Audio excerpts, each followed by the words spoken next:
এই বাসে সবাই নিজের মতো ব্যস্ত, কেউ ফোনে, কেউ গল্পে, কিন্তু শেষ সিটে বসে থাকা ছোট ছেলেটাকে কেউ খেয়ালই করছে না।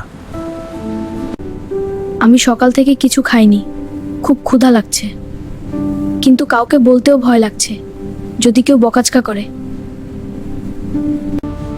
সবাই এত ব্যস্ত, কেউ একবারও টাকাচ্ছে না।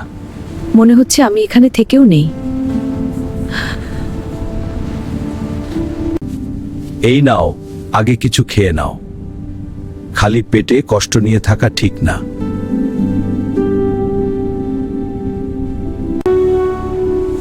আপনি আমার জন্য এটা করলেন? আমি তো ভাবছিলাম কেউ।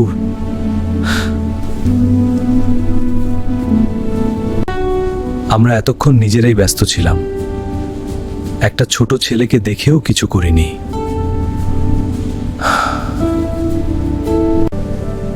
এই নাও, পানি খাও।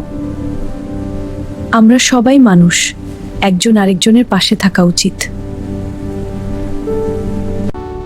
আজ আমি বুঝলাম, পৃথিবীতে এখনো ভালো মানুষ আছে। একটু ভালোবাসা একটা জীবনের কষ্ট কমিয়ে দিতে পারে। আমরা সবাই যদি একটু খেয়াল করি, তাহলে অনেক রাহিমের জীবন বদলে যেতে পারে। একটু মানবতা একটা জীবন বাঁচাতে পারে।